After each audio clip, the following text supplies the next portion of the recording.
Hello everyone. Today in this video I will talk about the hydrocephalus.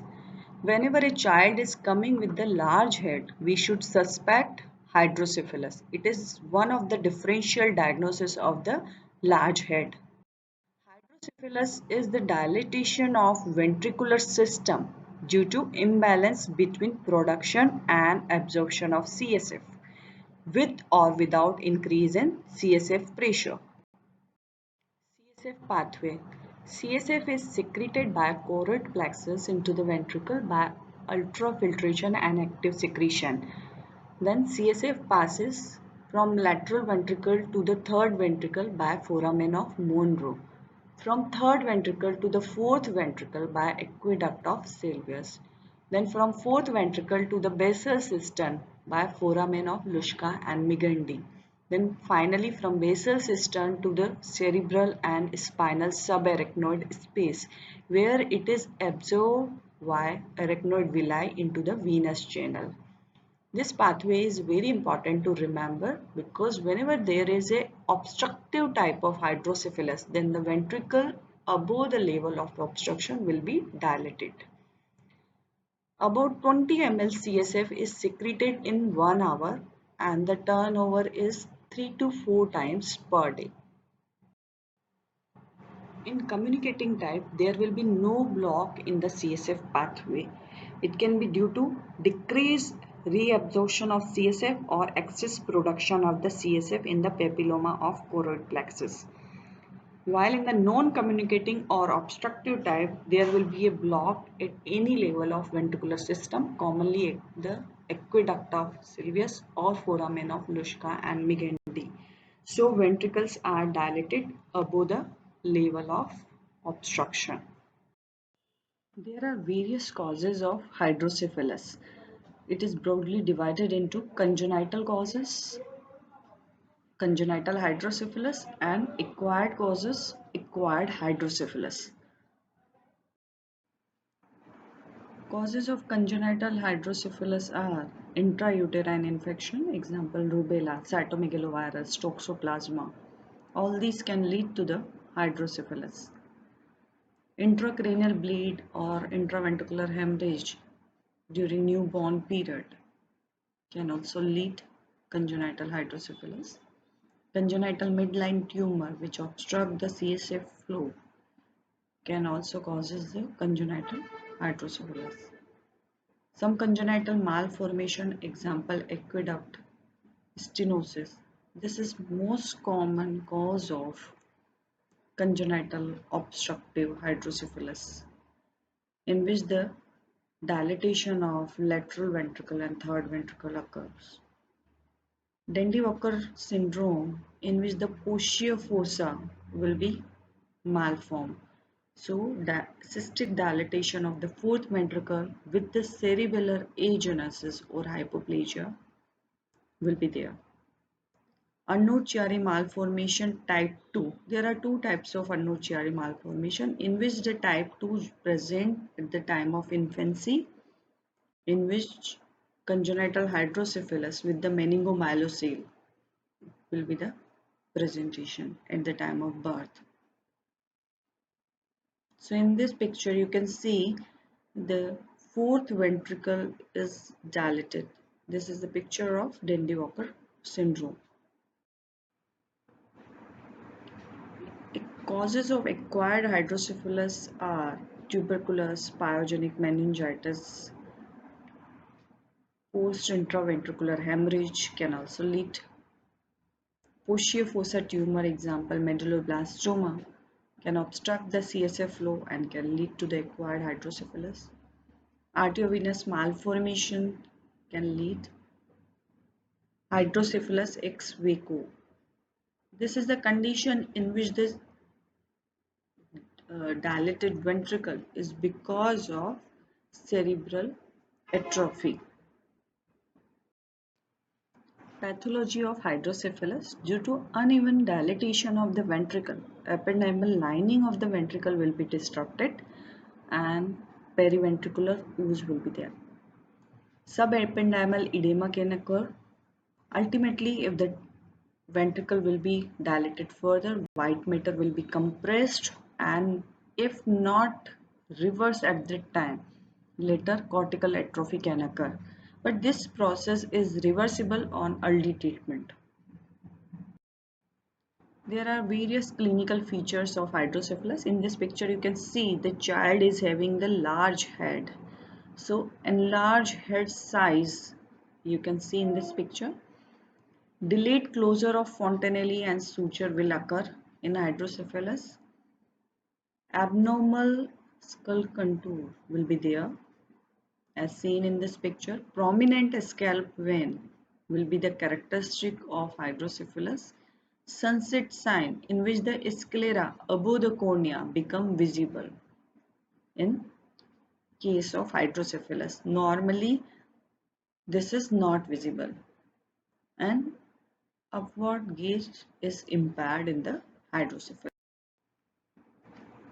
Papillary edema due to the raised intracranial tension will be there. Pyramidal tract signs will be present. Limbs become spastic because of the stretching of cortical fibers. Cranial nerve palsy can occur. Distortion of brainstem will lead to the bradycardia, systemic hypertension, and altered respiration. If the congenital hydrocephalus is there, large head size at birth causes the difficulty in delivery of the head during labor. So in this picture, the child was suffering from Dandy-Walker malformation. So size of the head is large. In symptoms, child can present with a headache, nausea, vomiting. Personality and behavior changes as irritability, head banging can be there. Apathy can be there. Diagnosis of the hydrocephalus can be made by serial recording of the head circumference, which is essential for the early diagnosis. If head circumference increases more than 1 centimeter every fortnight in the first 3 months of the life, you have to suspect congenital hydrocephalus. Normally, head circumference increases 1 centimeter per month. If it increases more than 1 centimeter every fortnight, means every 15 days, then you have to suspect hydrocephalus, congenital hydrocephalus in first 3 months of life. Persistent widening of scapuloparietal suture is not physiological after first 15 days of life. It generally closes by the 15 days of life. If it is still persistently wide, then you have to again think about congenital hydrocephalus. USG cranium is for the early diagnosis. Cranial USG helps to evaluate the serial ventricular size. So in this USG you can see the dilated lateral ventricle with the fourth ventricle is present.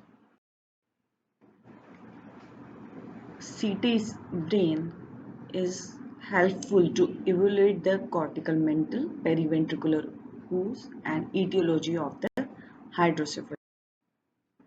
So in this CT scan, you can see the cystic dilatation of the fourth ventricle is present. This is the CT scan of a child with the Dandy-Walker malformation. So the fourth ventricle is dilated.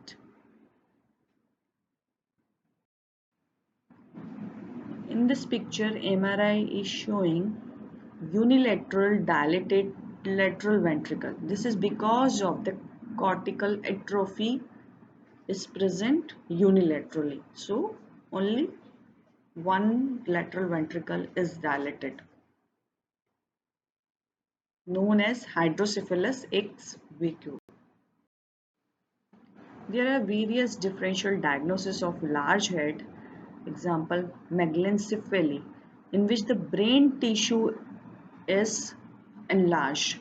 There will be no sign of raised ICT, ventricles will be normal. This condition can be seen in the mucopolysaccharidosis, example Hurler's-Hunter disease. This X-ray is of a patient who was suffering from Hurler disease. and you can see the large size of head is there because of megalencephaly. Tay-Sachs disease, metachromatic leukodystrophy are the other examples of megalencephaly. Other differential diagnosis of large head is chronic subdural hematoma, which is mostly located in parietal area without prominent scalp vein sunset sign. Other causes are example hemolytic anemia. In rickets also achondroplasia. In this picture you can see the child is having the achondroplasia and large head, familial macrocephaly or hydrancephaly. So all these are the differential diagnosis of large head. Now the treatment. If hydrocephalus is arrested, then there will be no need to give any treatment. Or if surgery is not indicated, then we can start the medical treatment. In medical treatment, we can start the acetazolamide 50 mg per kilogram per day, which decrease the CSF production in mild, slowly progressive hydrocephalus. Other drug we can start furosemide, mannitol, oral glycerol can be given for this hydrocephalus. Surgical treatment will be indicated if rapidly progressive hydrocephalus with threat to the life or vision. Also indicated in congenital obstructive hydrocephalus, and CT scan is showing periventricular ooze, and in acquired hydrocephalus. In surgical treatment, shunt, commonly ventriculoperitoneal shunt, choroid plexectomy, third ventriculostomy, or ventriculocystostomy can be performed. In this child, VP shunt from the ventricle to the peritoneal cavity is inserted. So this is the X-ray which is showing the VP shunt, and extra long tube is present in the peritoneal cavity. There are various complications of the shunt. Blockage can be there, infection can occur, peritonitis can be the complication, sometimes endocarditis or arrhythmia can be there. Prognosis will be depend on the etiology and the time of intervention. 50% patient have a mental and developmental disability, and congenital hydrocephalus with spina bifida has a poor prognosis. Thank you.